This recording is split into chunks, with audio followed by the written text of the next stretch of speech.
Em nome do Pai, do Filho e do Espírito Santo. Amém. Providência Santíssima, do Eterno Onipotente e misericordiosíssimo Deus, que tudo tendes providenciado e providenciareis para o nosso bem. Providenciai em todas as nossas necessidades. Assim creio, assim espero, seja sempre feita a vossa santíssima vontade. Amém. Nós vamos para a segunda conferência, a segunda palestra deste nosso encontro. E o tema dessa segunda conferência é sobre o despertar, a conversão. Ou podemos dizer o despertar e a conversão. E como é nossa proposta, vamos estar sempre pautados nos 7 doutores espirituais, místicos da Igreja. Vamos recordá-los. Santa Teresa do Menino Jesus, Santa Teresa d'Ávila, Santa Catarina de Sena, São Francisco de Sales, São João da Cruz, São Bernardo de Claraval.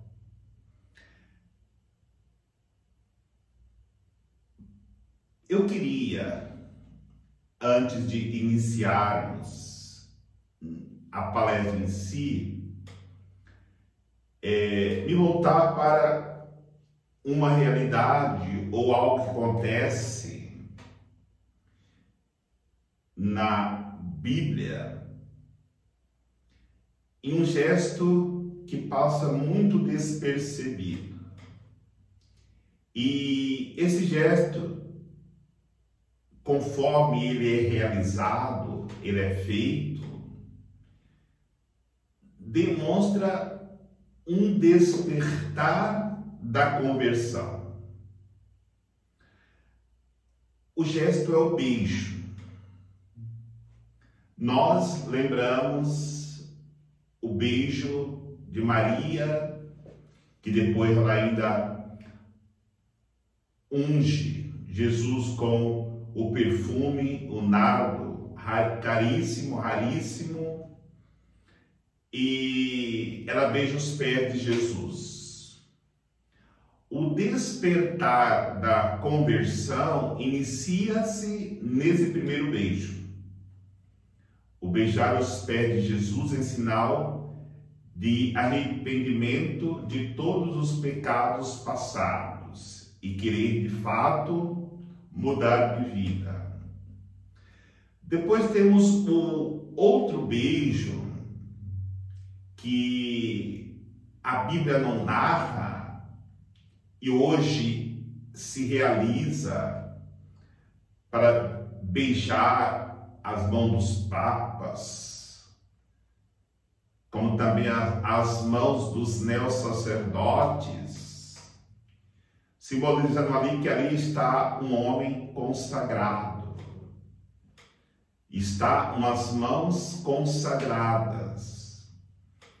Eu não tenho dúvida que no tempo de Jesus, tanto as crianças como também aqueles que eram seguidores de Jesus, constantemente beijavam as mãos de Jesus, como mestre, como Senhor, tendo este reconhecimento.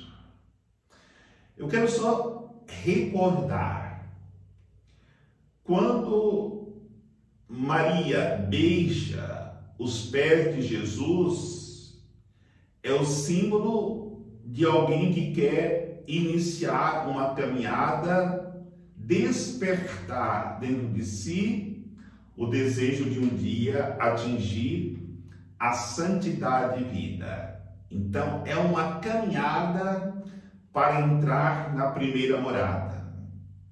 Agora, o beijo nas mãos é o sinal da quinta morada, a união a Cristo.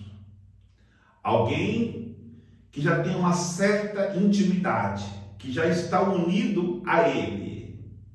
Um sacerdote ordenado, ele se une de maneira íntima a Cristo. O Santo Padre, o Papa, está unido de maneira íntima a Cristo e por isso agem em persona Christi. Mas é preciso ir além da quinta morada. É preciso chegar na sétima morada. E nessa sétima morada, o beijo é o beijo na boca de Jesus. Quem chega ao casamento espiritual com Jesus já pode beijar em sua boca. Eu recordo aqui o livro dos Cânticos dos Cânticos, capítulo 1, versículo 2, que diz: beija-me com os beijos de tua boca, porque melhor é o teu amor que o vinho. Cântico dos Cânticos, capítulo 1, versículo 2. Chegar a beijar na boca de Jesus é chegar onde nós estamos querendo chegar nesta nossa caminhada, nessa jornada espiritual para uma vida de santidade. Mas temos que tomar cuidado, porque nesta caminhada de beijar os pés de Jesus, de beijar as mãos de Jesus, de beijar a boca de Jesus, existe um beijo que, se não vivermos no dia a dia o despertar, a conversão, se não há uma caminhada de conversão diária, nós podemos, enganados pelo inimigo, dar o beijo que Judas deu, o beijo da traição. E mesmo tendo consciência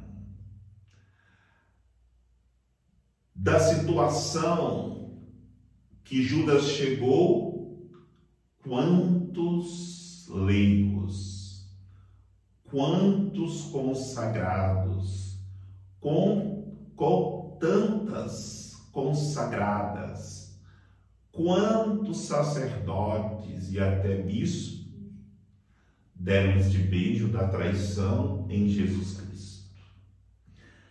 Cada dia precisamos trabalhar no despertar da conversão. Feita essa introdução, vamos agora entrar de maneira profunda no conteúdo da nossa conferência. Por vezes, pessoas batizadas, quando bebês, crescem em um ambiente de fé, amadurecendo aos poucos uma vida de profunda santidade e missão. Embora ainda haja necessidade de cura e purificação, para que essas pessoas progridam, e às vezes essa necessidade é grande. Não existe uma experiência marcante no sentido de um despertar ou se converter de uma vida afastada de Deus. É preciso, para despertar, para que haja conversão, uma aproximação de Deus. Essa realidade de pessoas que nasceram em ambiente envolvidas em um clima cristão, temos Santa Teresinha do Menino Jesus, Santa Teresa de Lisieux e São Francisco de Sales, dois dos grandes doutores de espiritualidade que mencionaremos com frequência neste encontro. Eles foram abençoados com um ambiente familiar de fé e instrução sólida e simplesmente amadureceram. No caso desses, Santa Teresinha não sem importantes traumas. Lembramos os irmãos que Santa Teresinha perdeu, a mãe que perdeu, embora tenha nascido nesse ambiente, não foi poupada dos traumas de grandes percas, mas alcançaram a vida de santidade e cumpriram as missões especiais que Deus lhes deu. Em contrapartida, existem pessoas que, conquanto talvez levem uma vida católica, fica em certa medida, geralmente o fazem sem fervor nem comprometimentos significativos. Sabemos que essa tepidez ou mormidão não é agradável ao Senhor. Apocalipse, capítulo 3, versículo 15 a 16. Frio ou quente, morno, vou vomitar-te. As pessoas que se encontram nessa situação parecem não ter escolha senão servir a dois senhores, ou parecem estar cegas ou inconscientes do que está envolvido no chamado à santidade. E por isso não fazem muito progresso, isto é, quando fazem na jornada espiritual. Nós não podemos nunca nos acomodarmos no ponto espiritual que nós chegamos. Devemos sempre procurar o progresso, crescer na vida espiritual infinitamente, porque só no infinitamente que nós iremos chegar ao final da nossa jornada espiritual no caminho da santidade. Em regra, o Senhor confere alguma graça às pessoas nesta situação para que despertem para uma vida cristã fervorosa.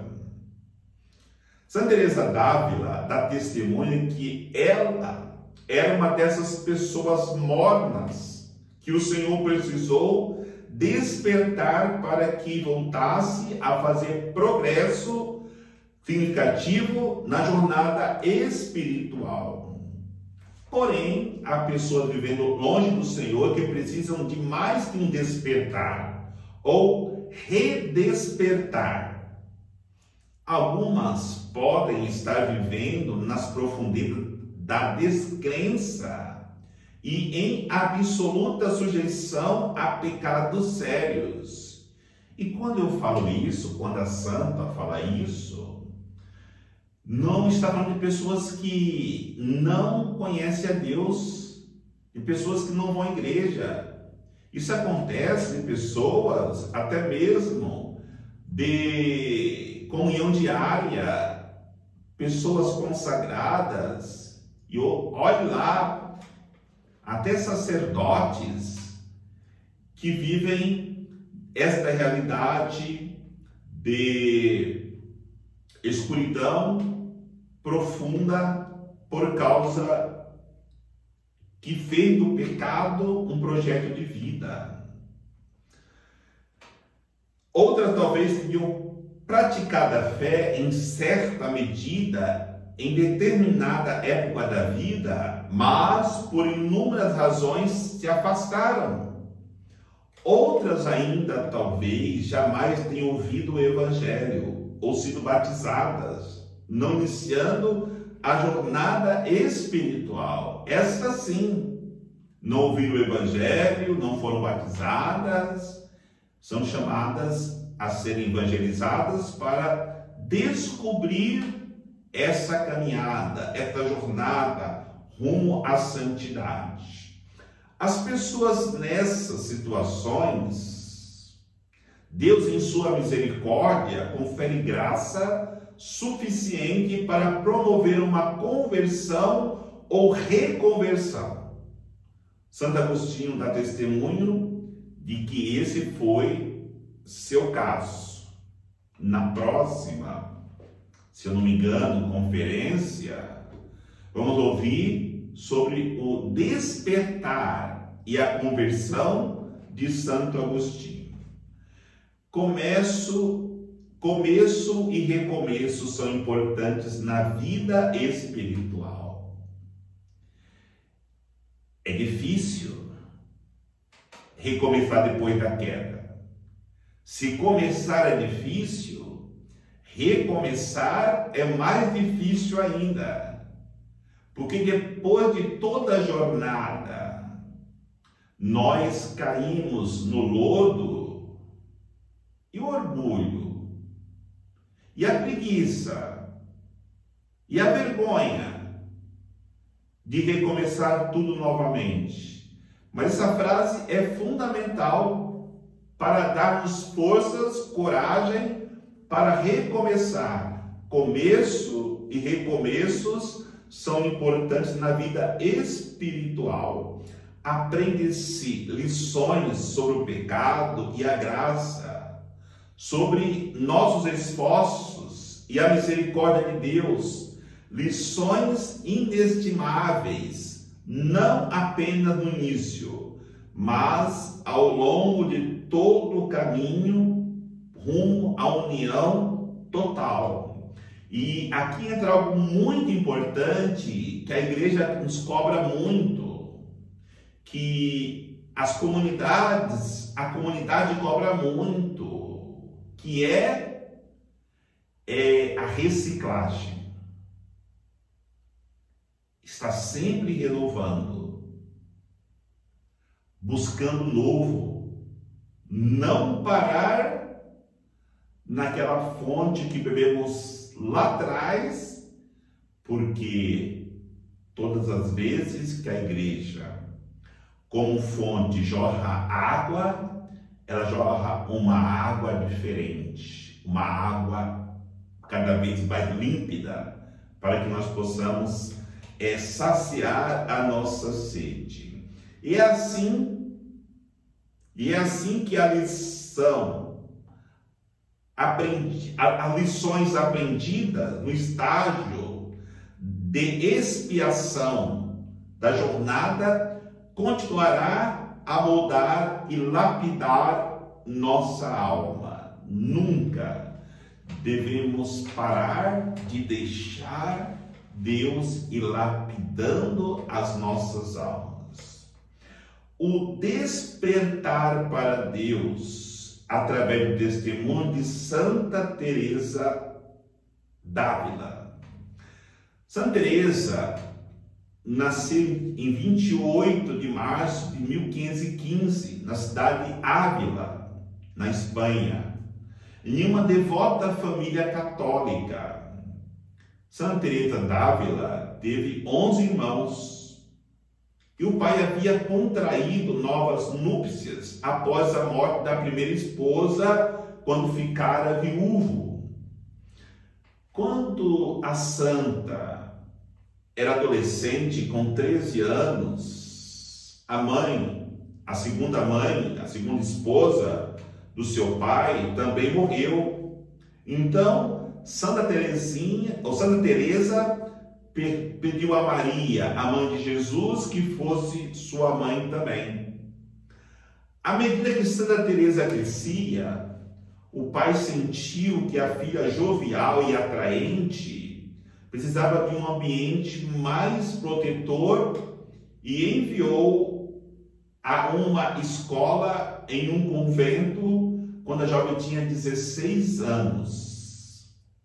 Mais tarde, refletindo sobre suas próprias experiências, Santa Teresa d'Ávila dá um conselho a pais em situações semelhantes. Ela diz, abre aspas, se eu tiver de dar um conselho, diria aos pais que, quando os filhos estivessem nessa idade, eles deveriam ficar muito atentos às amizades dos filhos, pois aí está a raiz de um grande mal, visto que nossa inclinação natural é para o pior em vez de melhor.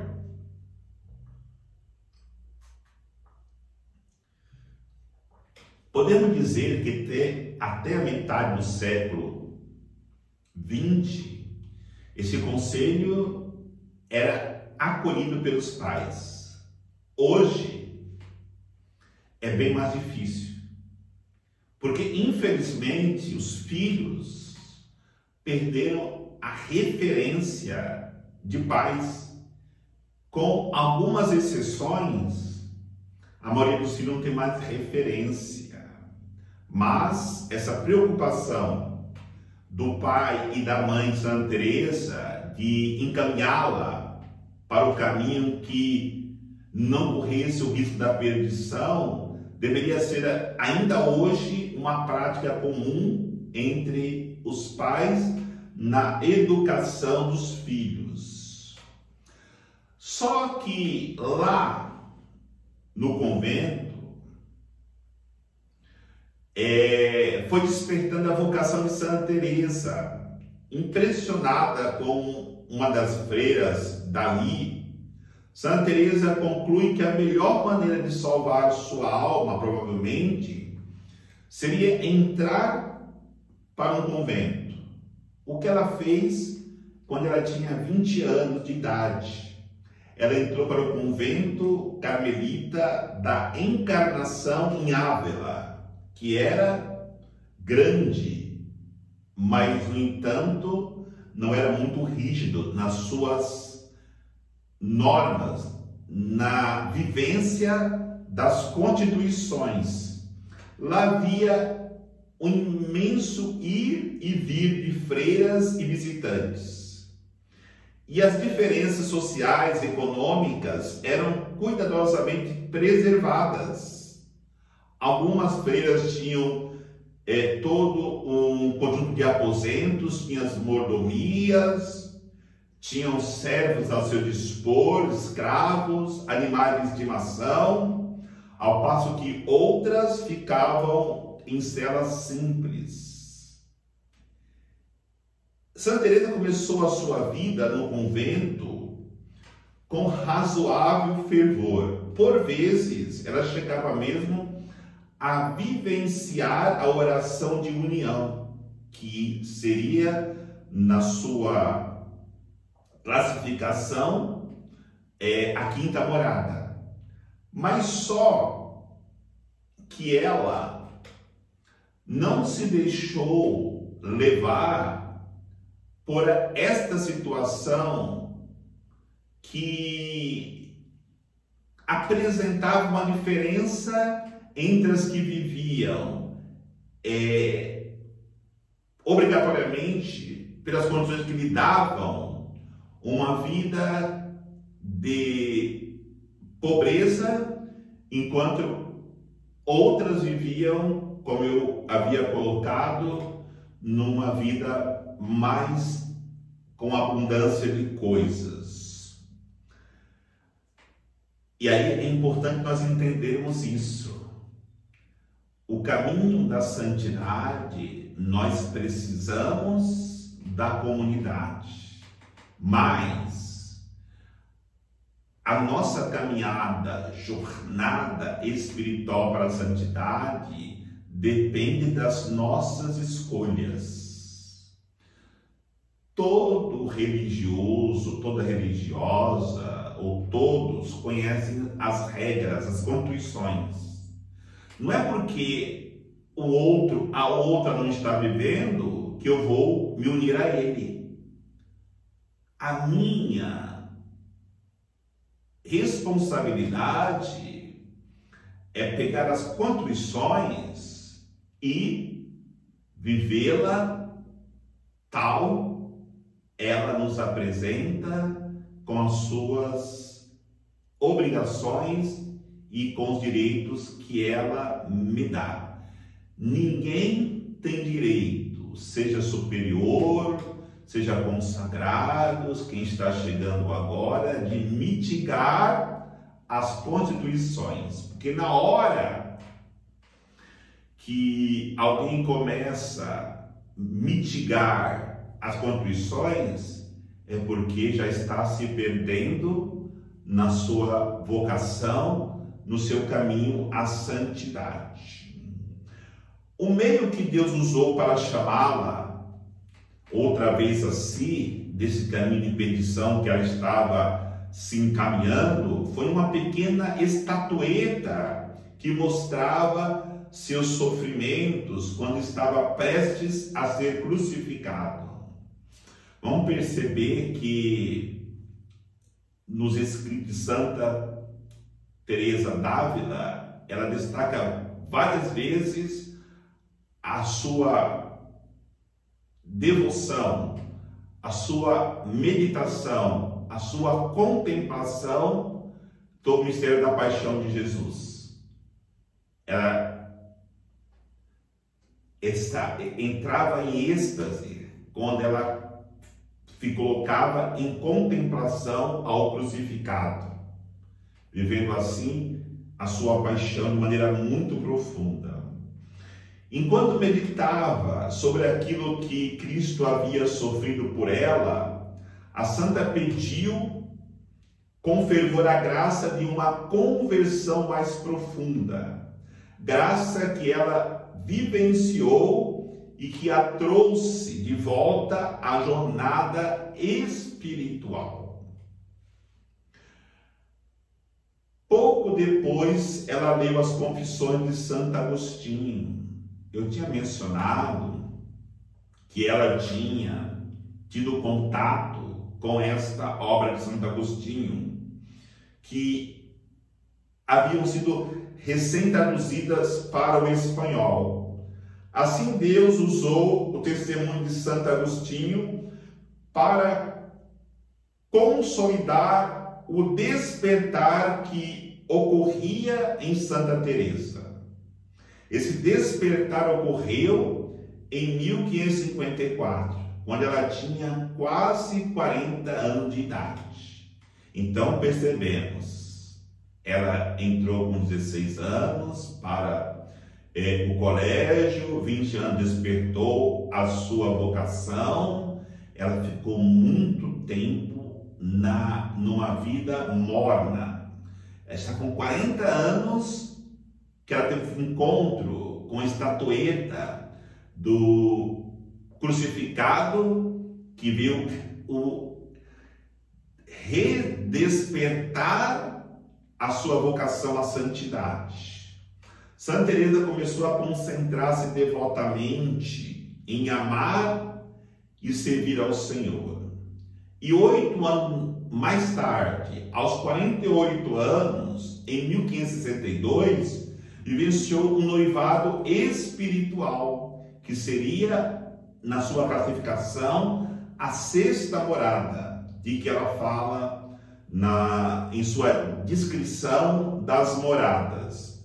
Só 10 anos depois, ou seja, aos 58 anos, em 1572, após receber a comunhão de São João da Cruz, ela vivenciou o casamento espiritual, que descreve na 7ª morada. Então, nessa ocasião, como eu já havia colocado, ela com 57 anos de idade teve o casamento espiritual. Lembrando que ela morreu em 1582 aos 67 anos de idade. Morreu consumida por seus trabalhos que realizava junto com São João da Cruz. Ela gastou a sua vida porque ela chegou de maneira profunda a beijar a boca de Jesus. O casamento espiritual é exatamente isso. É tal intimidade com Jesus que a pessoa não hesita em sofrer o mesmo que o seu esposo, que o seu amado sofreu. E lembrando que ela empreendeu uma dificílima reforma da ordem carmelita.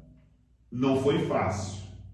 E quando de sua morte havia 17 mosteiros reformados com mais de 200 freiras. E sabemos também que ela teve a difícil missão com São João da Cruz, que aceitou também fazer a reforma dos mosteiros masculinos. E quando ela faleceu, tinha 10 mosteiros reformados e cerca de 300 frades que entraram para a vida carmelita reformada. Lembramos que começou com São João da Cruz e outro padre, que não vou recordar o nome agora, mas viviam numa casa onde caía mais neve do que qualquer coisa dentro, mas eles suportaram tudo e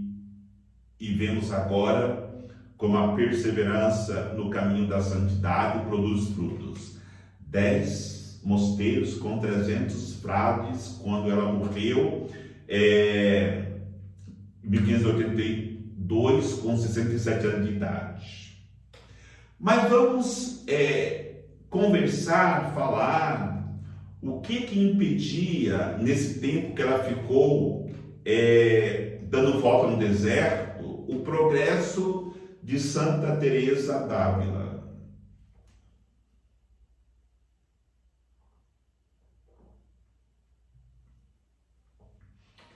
A pedido desse seu diretor espiritual, Santa Teresa escreveu um relato de sua vida, uma verdadeira autobiografia intitulada O Livro da Vida. Nesta obra, como em todos os seus escritos, a santa é muito honesta em expor suas fraquezas e erros. E aí, aquilo que eu disse, ela teve contato com a obra de Santo Agostinho, as Confissões, e eu já li 2 vezes esse livro da vida de Santa Teresa d'Ávila. Ele tem muita semelhança com as Confissões de Santo Agostinho, porque ali também ela faz a sua confissão diante das suas fraquezas, dos seus limites e na sua caminhada para a conversão. Ela identifica claramente inúmeras coisas que impediram seu progresso após o início promissor de sua jornada espiritual aos 20 e poucos anos, durante seus primeiros anos de mosteiro. Uma coisa que ela coloca no livro da vida é o descaso em relação ao pecado. Isso é muito perigoso. Eu sempre digo uma coisa, para nós sabermos que nunca poderemos tratar o pecado com descaso, mas com algo muito sério. Basta olharmos a atitude de Deus Pai. Será que Deus Pai não poderia mandar São Miguel ou legiões de anjos para poder combater o pecado? Por que ele mandou o seu filho? Porque ninguém poderia vencer o pecado senão o seu filho Jesus Cristo. E por que nós tratamos o pecado com descaso? Aí está a razão de nossas constantes quedas, e corremos o perigo, se não tratarmos o pecado como ele deve ser tratado, até chegando na 7ª morada, ele vai nos tentar ainda para nos derrubar de lá. Então precisamos estarmos atentos, 24 horas em relação ao pecado. Santa Teresa, ela faz uma declaração surpreendente sobre o sério entrave que o descaso em relação ao pecado foi ao seu progresso na jornada espiritual. Ela vai colocar: no tocante a pecados veniais, eu lhe dava pouca atenção, e era isso que me destruía. Ela ressalta que, em parte, isso se deu por causa do conselho liberal e permissivo que lhe era dado por padres. Olha o perigo de confessar-se muitas vezes com sacerdote que fazem descaso do pecado.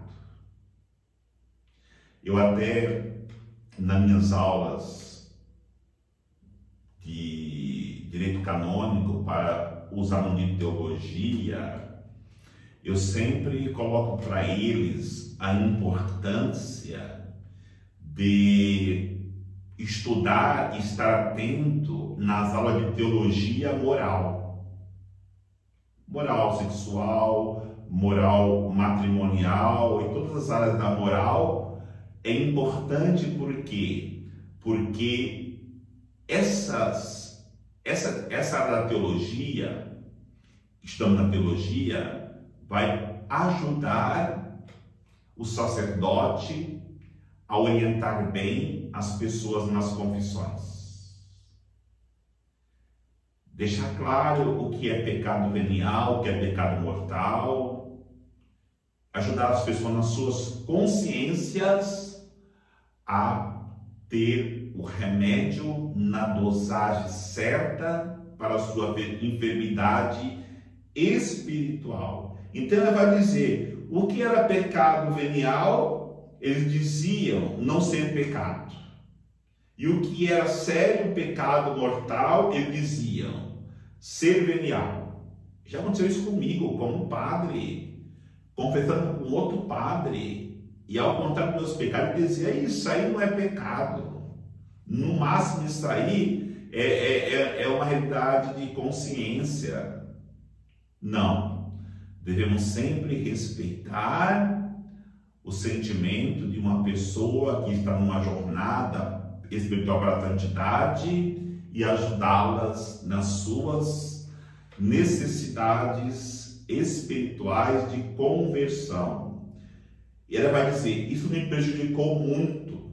Creio que continuarei nessa cegueira por mais de 17 anos, até que um padre dominicano, um homem muito versado, esclareceu e deu-me muitas coisas para refletir e não mais me acomodar naquilo que eu via de sacerdotes e me acomodava ali.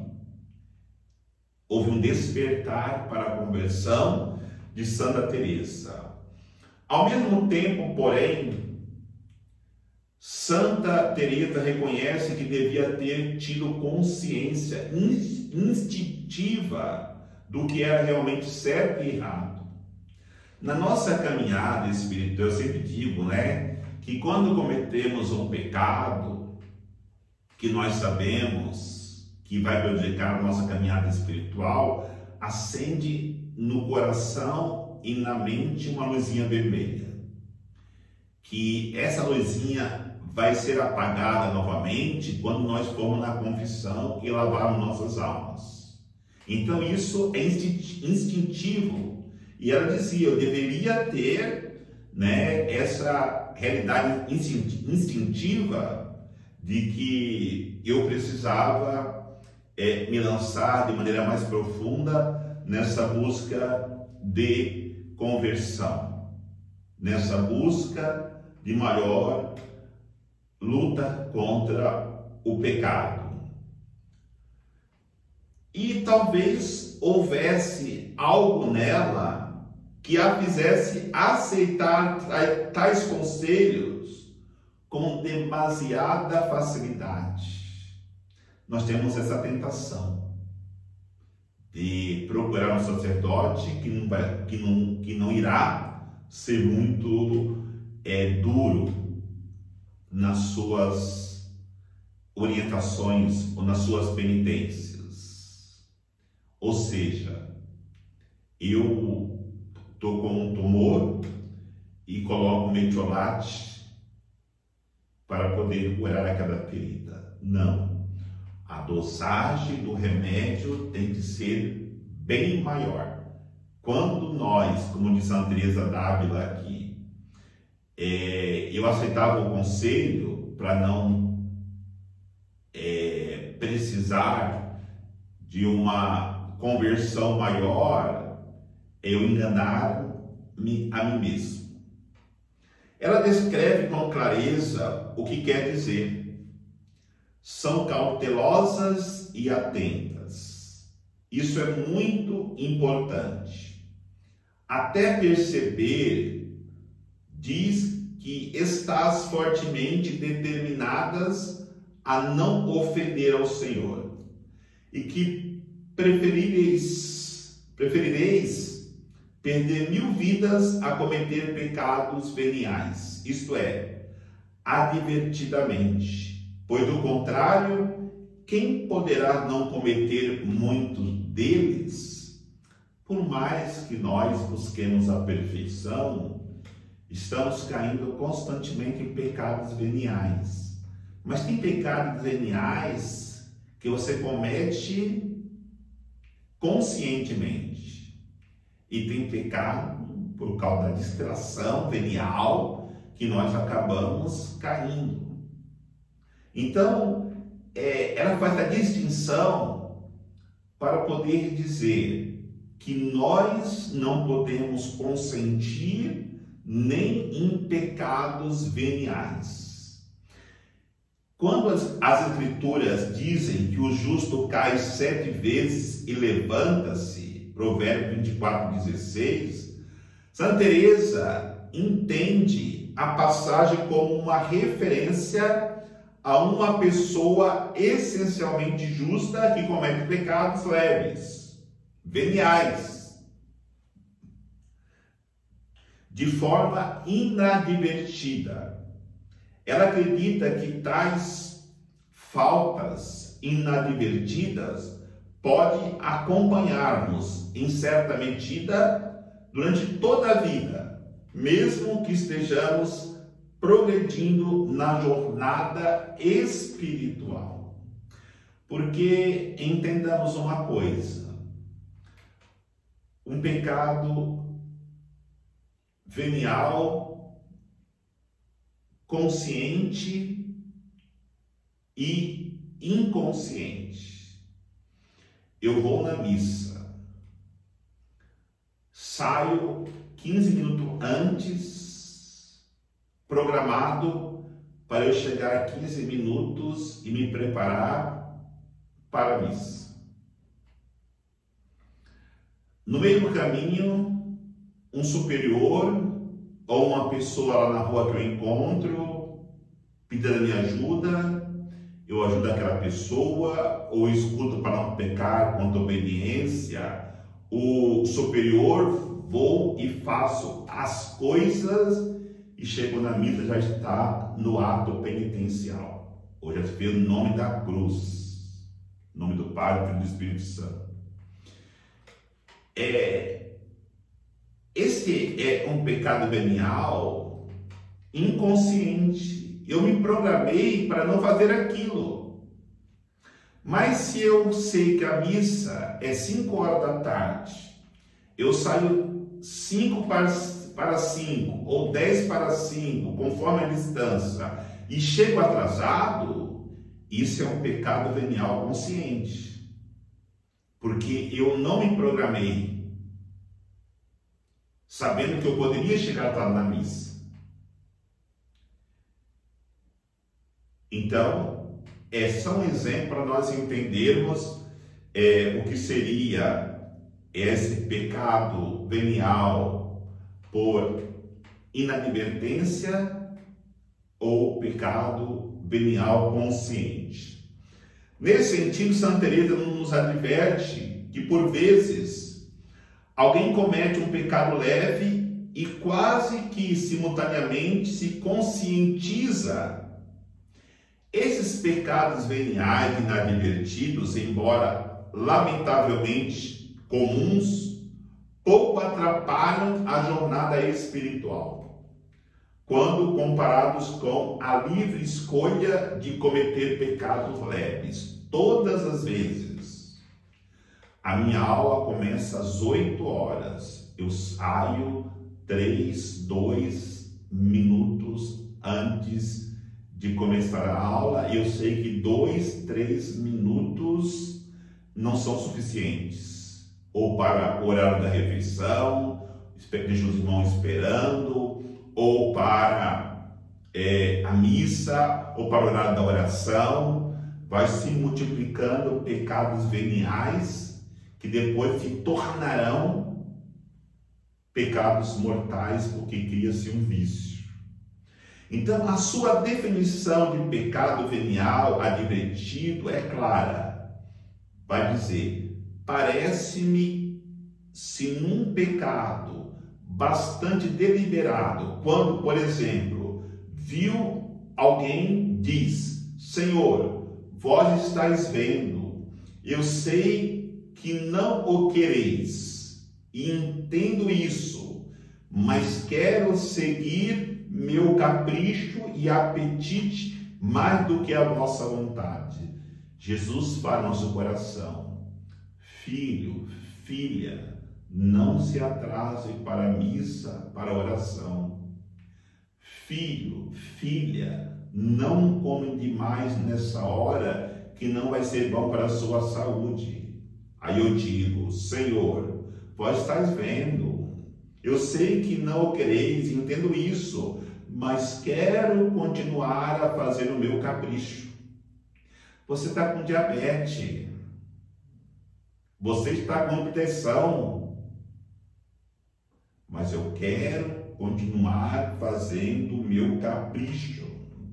Não me parece possível que algo desse tipo possa ser considerado pequeno, por leve que seja a falta. Antes é algo sério e muito sério. Decidir nunca optar livremente pela prática, até mesmo de um pecado leve, é um passo importantíssimo da jornada espiritual. Como ressalta Santa Teresa, a escolha livre de cometer um pecado leve, entre aspas, realmente não é uma bobagem. Se estamos tentando levar uma vida que agrade a Deus, se estamos querendo chegar à santidade de vida.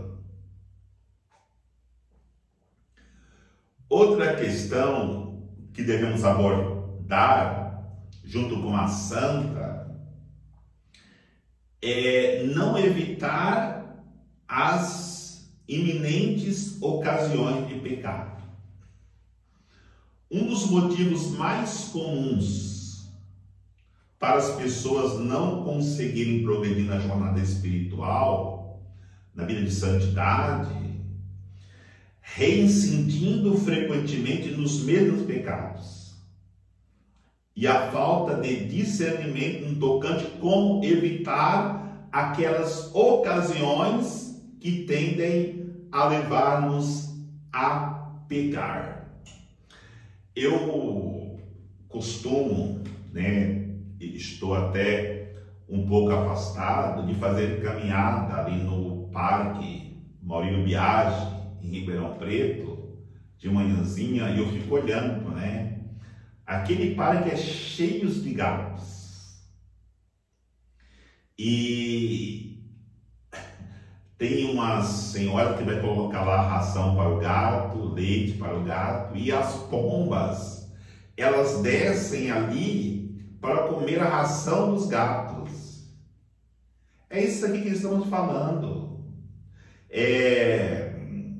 Nós não evitamos as eminentes ocasiões de pecado, fugindo do perigo. Em vez em quando aparece lá um gato com uma pomba na boca. Por quê? é se colocar em perigo. Nós lutamos contra o pecado, mas muitas vezes nos colocamos nessas situações da pomba de ir comer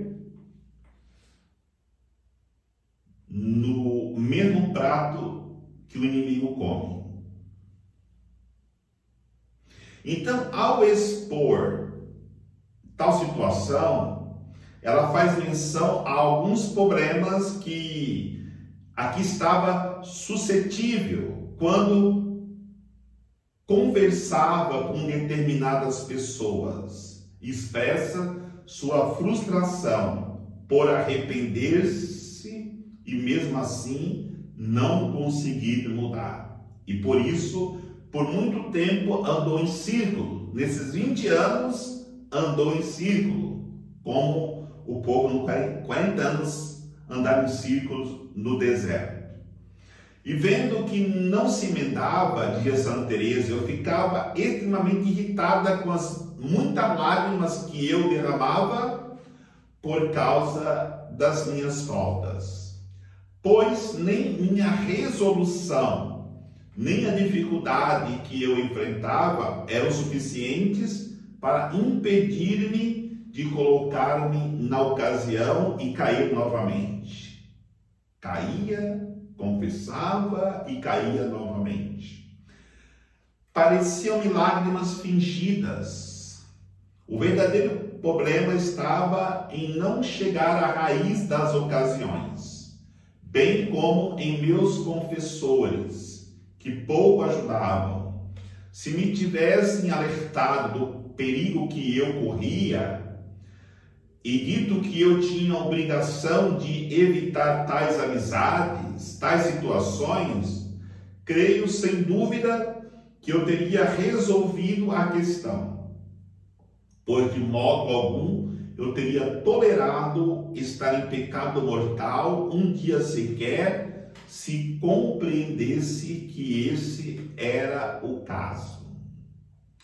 É claro que isso é para outra conferência, para outro encontro, mas eu gosto sempre de tocar nessa tecla. O diretor espiritual é fundamental para um cristão. Para um consagrado, uma consagrada, é inconcebível não ter um diretor espiritual, e eu sempre digo isso. Nas minhas leituras, já li algumas vezes, 2 vezes, obras completas de Santa Teresinha de Jesus, de Santa Teresa d'Ávila, de São João da Cruz, e a obra de Santa Gemma Galgani, a obra da Catarina de Sena. Santos não reclamam de nada, santas não reclamam de nada, aceitam o sofrimento. A única reclamação que eu ouvi da boca deles são de maus confessores e não conseguir diretores espirituais que entendam as suas almas. Então é difícil, mas tem que se procurar até encontrar. Mesmo aqueles que chegaram à segunda morada, nos primeiros estágios da jornada, ainda corre o risco de recuar e desistir, porque não evitam ocasiões de pecado. Não evitar pessoas, lugares, situações associados ao pecado. Então tem que sempre lembrar, prato de gato, com gato comendo, eu como pomba, eu tenho que passar longe dali, porque eu estou me colocando em perigo. Então associar a ocasião de pecado que pode me levar à morte.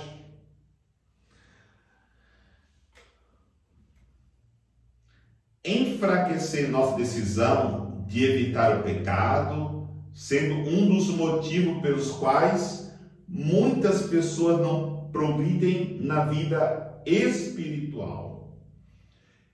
Portanto, precisamos pedir a Deus a sabedoria para identificar situações que enfraqueceu nossa decisão de resistir ao pecado e evitá-las tanto quanto possível.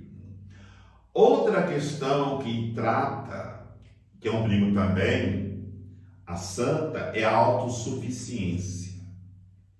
Santa Teresa faz outra declaração muito categórica, quase idêntica ao que disse sobre o descaso com relação ao pecado, quando identifica uma compreensão falsa e uma atitude que impediam seriamente seu progresso. Ela vai dizer, uma das primeiras razões de as pessoas começarem a jornada espiritual rumo à santidade e em seguida recuarem é que elas acabam falhando, sentindo-se esgotadas, cansadas ou desanimadas, porque confiaram em sua própria força ou intelecto, ao invés de confiar no Senhor.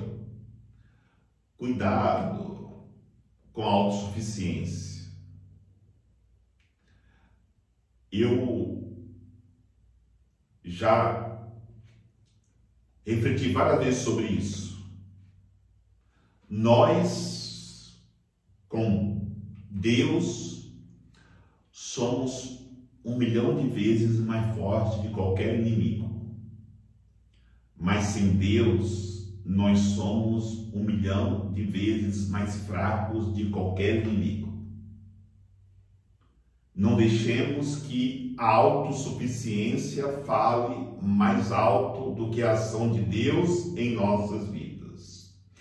No decorrer deste encontro, veremos que esse é um tópico que praticamente todos esses doutores, esses 7 doutores da igreja, abordam de alguma maneira. É muito claro o testemunho de Santa Teresa d'Ávila ao afirmar que esse problema foi um grande entrave no seu progresso. Ela nos aconselha sobre o que fazer a esse respeito. Ela vai dizer, eu vos dou um conselho. Não pensei que por vossa própria força ou esforços vós podereis chegar, pois alcançar esse estágio está para além da nossa capacidade. Se tentardes alcançá-lo, a devoção que sentes esfriará, mas com simplicidade e humildade que vos alcançará tudo, dizeis sempre, faça-se a tua vontade. Santa Teresa mostra a perceptível diferença entre o comportamento de alguém que encara a jornada espiritual como uma empreitada a ser realizada por seus próprios esforços e o comportamento de alguém que encara essa jornada como uma questão de confiar unicamente na misericórdia de Deus. A maioria das pessoas caem porque caíram e acham que são fracos e não conseguirão dar conta. A parte de acharem que são fracos é verdadeira. O que não é verdadeiro é achar que caíram porque são fracos. Caíram não porque são fracos, caíram porque confiaram em si mesmos e não na graça de Deus. Então não estou dizendo de coisa prática, estou dizendo de pensamento, porque fracos nós somos, mas acharmos que caímos porque somos fracos, isso aí é uma ignorância espiritual, porque na nossa fraqueza, quando nós confiamos em Deus, nós superamos qualquer batalha e vamos para frente. A história da nossa salvação está iluminada por estas histórias, Quando nós encontramos no Magnificat, derrubou dos tronos poderosos e exaltou os humildes. Aí podemos pegar toda a história da salvação, quantos pequenos derrotaram grandes. O povo de Israel derrota Faraó, Davi derrota Golias e assim, consequentemente, Elias derrota a rainha Jezabel e o rei Acabe, e vamos dentro da história da nossa salvação afora. Ela nos exorta a confiar no sangue de Cristo e na misericórdia de Deus para conduzir-nos à jornada espiritual, confiantes em nosso progresso. Pelo sangue que Ele derramou por nós, peço àqueles que ainda não começaram a entrar em si mesmos que o façam. E aqueles que já começaram, que não deixem que a guerra os faça recuar. Que confiem na misericórdia de Deus e não em si mesmos. E eles verão como Sua Majestade os conduz das moradas de um estágio às moradas do outro, até de atingir o casamento espiritual. E gozarão de bênçãos muito mais numerosas do que se pode imaginar ou desejar. Bênçãos ainda nesta vida. Eu quero dizer, nesta vida ainda. Por fim, Santa Teresa promete que se continuarmos tentando e confiando, aos poucos, ainda que demore, nós nos tornaremos santos. Tenha grande confiança, pois o necessário não é refrear os desejos, mas acreditar em Deus. Acreditar que se tentarmos, alcançaremos, aos poucos, ainda que demore, a condição que os santos alcançaram com seu auxílio. Deus nos auxiliando, nós podemos atingir a santidade dentro daquilo que Deus tem de projeto para as nossas vidas. E para terminarmos o último tópico, que a Santa fala sobre não dar valor às graças de Deus. Uma das características que encontramos em muitos santos e sua prontidão e solicitude em responder às inspirações do Espírito é dar valor à graça de Deus. Quando São José de Assis era inspirado a rezar, ele geralmente começava a fazê-lo de pronto, onde quer que estivesse, ainda que fosse no meio de uma rua cheia de gente. Santa Catarina de Sena era conhecida por essa mesma prontidão e solicitude em atender às inspirações do Senhor, onde quer que estivesse, não importando o que estivesse fazendo. É sempre importante. Se me der vontade de visitar lá aquela doente que mora na favela, é inspiração da graça de Deus. Se me der vontade de rezar um rosário no horário que eu nunca rezei, vai, levanta-se e vai. É inspiração da graça de Deus. Se me dá inspiração de lavar a louça, mesmo quando não é o meu dia de escala, de lavar os carros da comunidade, vai, é graça, inspiração de Deus. Para nós entendermos como age a graça de Deus. Por isso, São Francisco de Sales define natureza da vida devota. É uma obra, vamos falar muito desse santo de Sales, tratado da vida devota, como uma vida caracterizada pela resposta frequente, cuidadosa, nossa e pronta à vontade de Deus, às suas inspirações. Além disso, Santa Teresa d'Ávila destaca que a atitude de não dar valor às graças de Deus nos concede, como quando Ele nos permite sentir sua presença na oração, impede muitas pessoas de progredir na jornada espiritual, porque aquele momento da graça de Deus e nós não damos valor àquele momento, a graça passa. Não sabemos que vamos ter aquela mesma inspiração para podermos nos colocarmos em oração. Gente, a missa é o maior momento da graça de Deus. É o maior momento da graça de Deus, onde eu devo beber. Eu sempre tenho falado isso, né? Eu tenho dado penitência para alguns que vêm conversar comigo.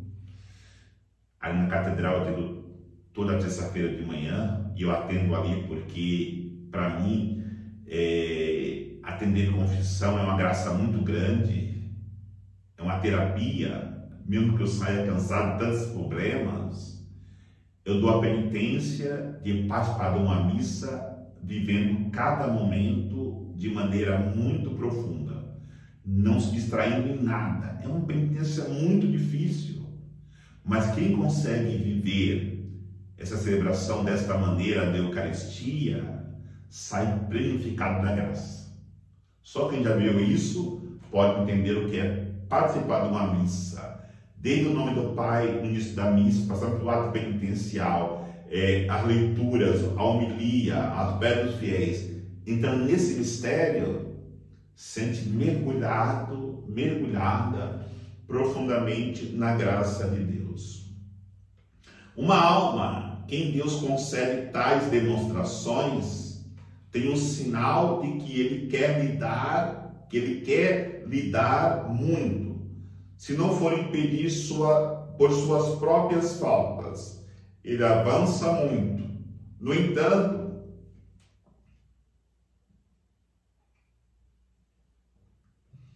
se o Senhor vê que após colocar o reino dos céus na morada da alma, e esta alma se volta para outras coisas terrenas, Ele não só deixará de revelar-lhes os segredos que há em seu reino, como raramente lhe concederá esse valor, e a partir de então o fará apenas por breve espaço de tempo. A gente já presenciou muitas pessoas que tinha o dom da pregação, mas deixou que o pecado de não continuar mergulhado na graça de Deus se perdesse. Eu me lembro de um membro da comunidade que logo quando ele chegou, nos primeiros dias, ele ia rezar o terço, ele sabia rezar a ladainha de cor, contemplando cada nome da Virgem Maria. E quando ele foi embora, ele não sabia rezar mais. Graça perdida. Por quê? Porque não deu valor à graça que Deus lhe deu. Claro que isso é uma coisa simples, mas cada um de nós podemos pensar no que perdemos ou que nós podemos perder daquilo que nós já obtemos.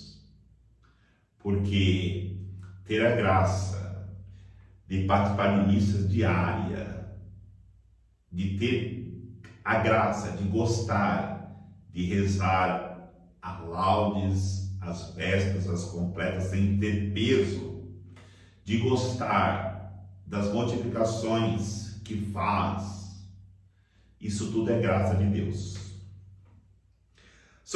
São Bernardo também destaca que muitos de nós, no início, não se mostram tão atentos às coisas, às coisas que Deus nos concede com graça, a essas visitas do Senhor como deveriam.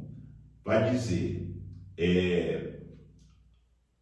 citando o Evangelho: quem dentre nós crê, diz-vos, está tão vigilante, tão atento ao momento de sua visita e à chegada do noivo, que a cada instante perscruta cada detalhe de sua aproximação, de modo a abrir-lhe a porta de imediato quando ele chega e bate. Lucas capítulo 12, versículo 36. É o noivo que chega e bate a porta e o servo está atento para abri-la.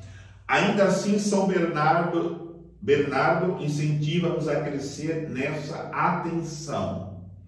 Ele até conseguirmos captar as luzes e os toques, por vezes, quase que o Espírito Santo deseja oferecer-nos. Se essa pessoa poder dizer como um salmista: meus olhos estão sempre no Senhor, e tenho o Senhor sempre à minha frente. Salmo 24, versículo 5. Ele não haverá de receber uma bênção do Senhor e a misericórdia de Deus, seu Salvador? O Salmo 24 nos apresenta essa reflexão. Acredito ser bem possível que durante este encontro o Senhor dê sinais da sua presença nos nossos corações, luzes sobre sua atuação, convites para uma maior aproximação, e vale a pena implementar essa prática de responder imediatamente ao Senhor mediante a atenção no orar e no agir de que fala Santa Teresa e São Bernardo, os que falam esses dois santos doutores, Santa Teresa e São Bernardo.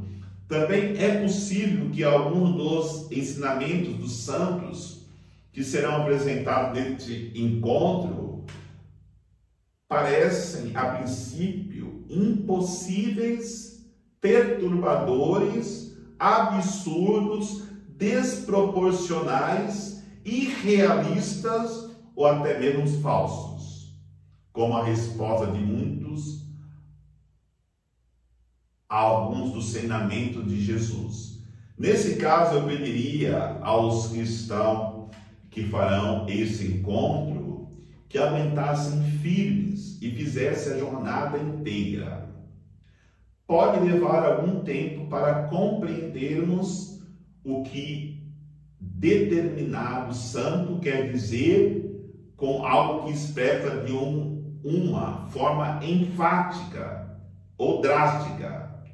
Talvez demore um pouco para que nossa atitude defensiva, nossos medos e concepções errôneas se dão lugar a uma visão mais ampla e profunda da realidade, inclusive de nossa própria realidade.